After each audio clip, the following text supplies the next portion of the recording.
आपको मैं एक बात बता दूं, मुझे ऐसा लगता है कि प्रधानमंत्री जी जो है, मोदी जी, जिन्होंने ये जो लुक बनाया है ना, दाढ़ीयन, मूछन, वाइट पूरा लुक बनाया है ना, ये लुक आपको मन में बैठ गया है। बैठाना मत इस लुक को मन में, क्योंकि बहुत जल्दी ये लुक चेंज भी हो जाएगा। बहुत जल्दी ये लुक जो है ना वो बदल जाएगा, फिर आप पहचान नहीं पाओगे ये कौन है, प्रधानमंत्री है ना। कुछ अलग ही लुक बना के जब स्थिति संभलेगी नहीं इनसे, तो अलग ही लुक बना के जो है दद्दा चल जाएंगे झोला उठाकर, और आप लोग पहचान भी नहीं पाओगे, क्योंकि आपके मन में दाढ़ी वाला लुक बना हुआ है ना। प्रधानमंत्री मतलब वही सफेद दाढ़ी वाला है ना।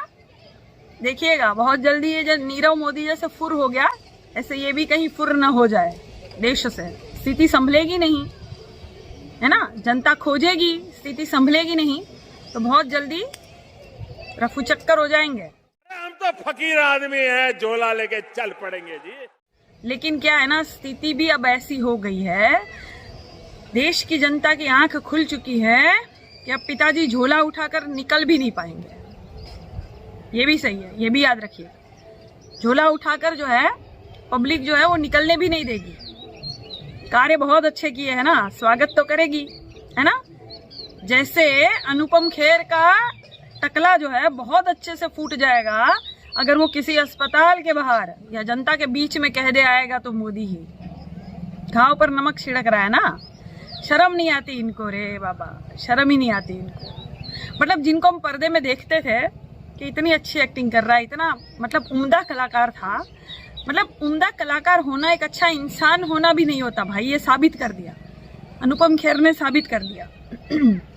मतलब ऐसी हालात में भी, ऐसी घड़ी में भी जनता के घाव पर नमक छिड़क रहा है और कह रहा है कि आएगा मोदी। इनका जो है टकला बिल्कुल रंगा जाएगा अस्पताल के बाहर, या फिर जनता के बीच में जाकर बोले दम है तो, दम है तो।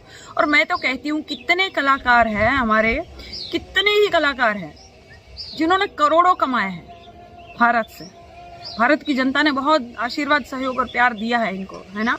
ये सारे अगर एकजुट हो जाए, और क्रिकेटर्स जितने हैं ये भी सारे एकजुट हो जाए, और नेता जितने कमाई कर गए हैं ये भी सारे एकजुट हो जाए, हमारी भारत की हालत जो है वो सुधर सकती है, स्थिति कंट्रोल में आ सकती है। लेकिन करेंगे नहीं ना।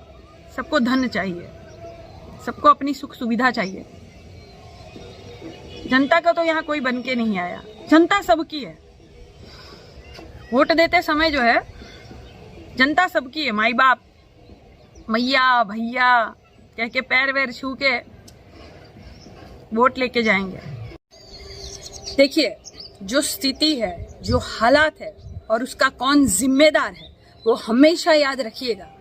क्या होगा ना, कुछ दिनों बाद कोई ऐसी घटना हो जाएगी जहां प्रधानमंत्री जी बिल्कुल हीरो बन के सबके सामने आ जाएंगे, या टीवी में प्रकट होकर कुछ ऐसा 2, 3, 4, 5 भाषण दे देंगे और रोना धोना शुरू कर देंगे। वहां फिर आप पिघल जाओगे।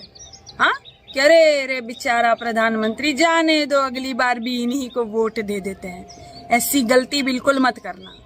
आपको अब समझ में आ गया ना कि ये जो सत्ताधारी पार्टी है, ये जो सरकार है, प्रधानमंत्री जी है, एक नंबर के लालची ढोंगी है। आपको पता चल गया ना ये ठग है।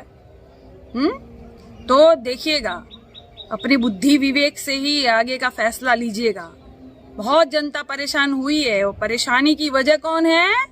सिस्टम ना, मोदी जी ही सिस्टम है, सरकार ही सिस्टम है, हमेशा याद रखिएगा।